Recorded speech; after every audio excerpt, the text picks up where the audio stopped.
Have you ever wondered, have you ever struggled to believe in yourself? You don't have to say it in the comments. I know this is a personal conversation, but have you ever struggled to believe in yourself? Think about the times when you've struggled. Think about what the thing was that you wanted on the other side of that struggle. What was it you were struggling with? And by the way, this can be anything, but have you ever struggled with belief? Another question I get is, why is believing so hard? Why is it so hard for us to go from, we can see other people doing it, but we can't seem to believe it for ourselves? And I'm speaking to me. These are the questions I've had to overcome over the years. These are the questions that I've had to confront over the years, whether it was in business or whether it was after some sort of failure. I want to spend just a few minutes talking a little bit about what I say this a lot. I say this a lot to my guests. I say this a lot to my show. I say this a lot to my team. And I think a lot of times we struggle with belief because we are judging our future based on past outcomes. I hear a lot about circumstances. I hear a lot about upbringing. I like to say we all had dynamics growing up, right?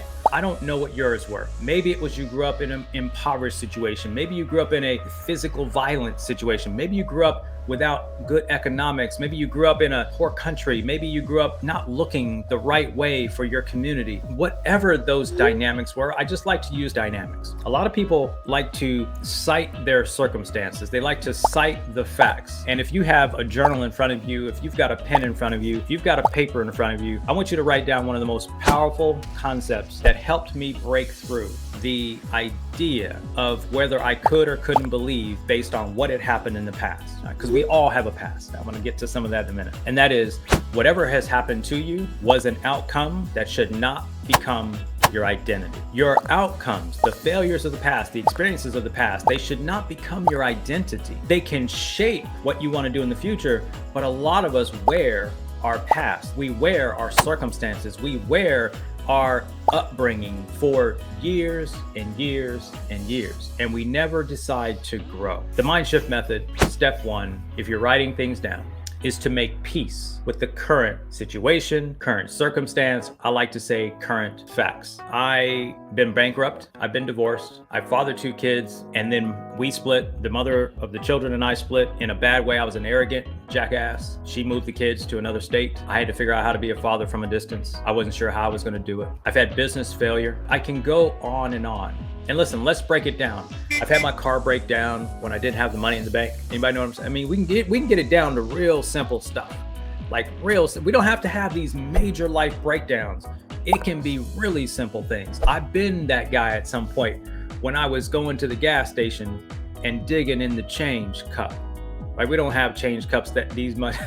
Most of us don't have change cups. I've been the guy trying to find a couple dollars worth of gas to put in the car. I've been the guy who didn't have enough money to register the car and was hoping he wouldn't get pulled over. I know what it's like. I've been there. I've been there more than once. I'm not proud of it, but I was. Every one of us have been through our life circumstances. The key, though, is to make peace. What does that mean?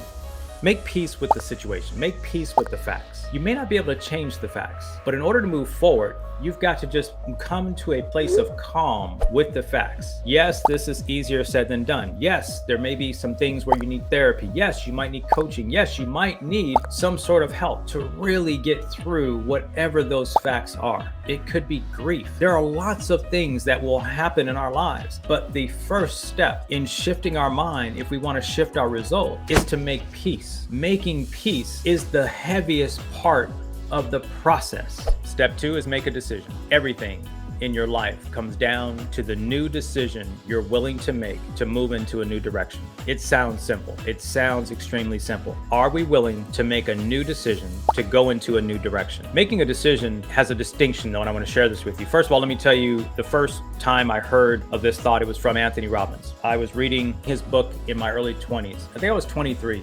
I was reading his book, not Unlimited Power, which was his first book, but his second book, Awaken the Giant Within, if I'm not mistaken. At that time, he was my virtual book coach at a distance. I mean, just everything I was going through, he was speaking exactly through it. I was an entrepreneur. I didn't have a lot of friends who were entrepreneurs. I just didn't have anywhere to turn. It wasn't anybody was talking me out of it. Thank God I had great support systems. No one's ever talked me out of doing what I wanted to do, but no one also could help me do that, right? Because they were doing another path. And I remember him saying something, and he says, it's in the moment of your decisions that your destiny is shaped. It's in the moment of your decision that your destiny is shaped. There are lots of books that I've read over the years where there is a defining theme, a defining thought, a defining comment that comes out of that book, and it'll stay with me for the rest of my life, and it will govern. It has governed how I live. This is one of the ones out of Tony Robbins' book. It's in the moment of your decision that your destiny is shaped. I didn't know what it meant then. I would know what it meant later. And that's why I call it step 2 in the MindShift Method. Step 2, though, when I say make a decision, here's the key. Here's the distinction. It's make a committed decision. It's a committed decision.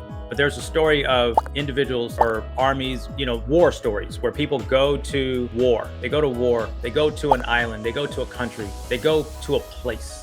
And when they get to the land, they burn the boats. That means when we go there, the boats are going to sink in the ocean because we're going to light them on fire, and we're not going back. We're not going back. And I got to tell you, when I think about this step, it's where I struggle the most when I'm coaching. It's where I struggle with people the most in business. It's because so often we make these wavery decisions. Wavery means we're uncommitted. It means we may change our mind with the change of the tide or the change of the current. And here's what I'm here to share with you. Those kinds of decisions will never lead us to what we want. They'll never lead us to our end goal. They'll never lead us to the feeling of happiness and fulfillment and joy and satisfaction and contentment. And look, we have to decide at some point and make a decision that, metaphorically speaking, we're burning the boats. It's not an option for you to be upset anymore. It's not an option for you to be mad at that person anymore. It's not an option for you to decide that this business failure is your identity. No, you can start a new business. It's not an option to sit back and watch everyone else play their game on prime time when you're sitting here in your prime time and you're not getting what you want. We have to just decide, right? Because in our indecision, we are actually deciding. In our indecision, we're actually deciding. And what I got confronted with in 2019 by one of my coaches at the time was, he says, you're comfortable. You're comfortable. You're not charged up with this thing. You're comfortable. And as long as you're comfortable, you'll never make the biggest impact. As I think about that phrase, you are comfortable. And as long as you're comfortable, you'll never make the biggest impact.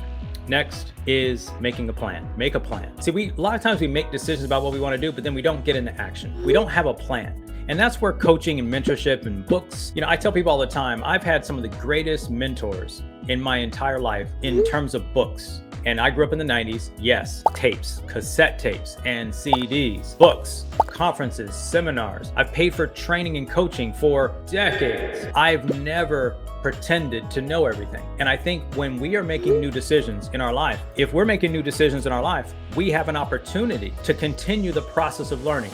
The goal of progress, the goal of our living is not to stay static. It's to move forward. It's to get better, even if it's incrementally better. It is those kinds of things that I think is what we're here for. And so when it comes to step 3 in the MindShift Method, it's about making a plan. What is your plan of action? What are you going to do now that you made a committed decision? There are lots of scenarios where we are walking away from something that we don't want. Because again, we look at this double-sided coin. If we're walking away from something we don't want, then that means we have to want something else. So we have to move away from this towards that. Well, if there's a gap, we have to figure out what we're going to do to close the gap. And a lot of times we get too caught up in our ways, and we get caught up talking to our friends. We get caught up talking to people who can't help us.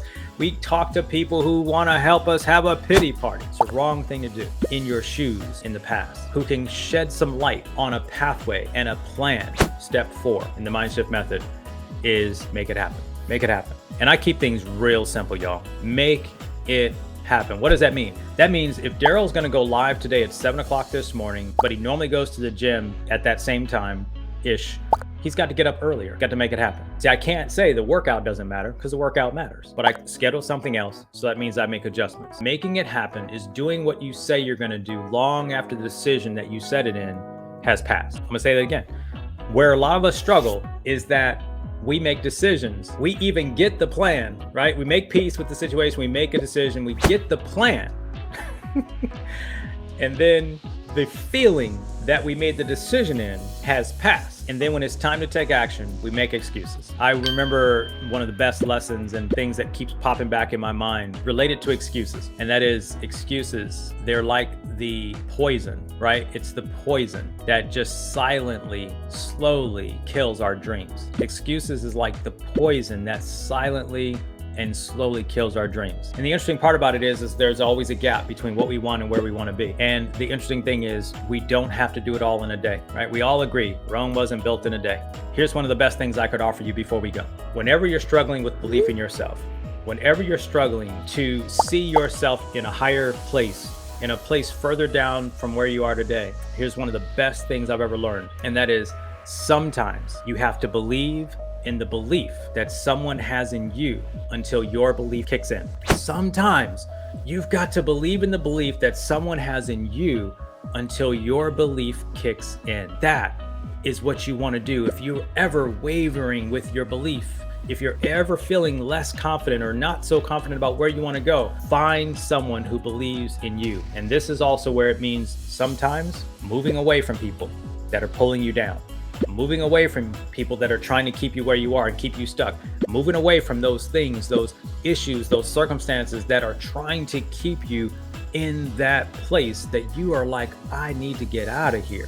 Whatever that means to you, whatever that is. I'd like to keep it general, but sometimes it's really important to find someone who believes in you enough until yours kicks in.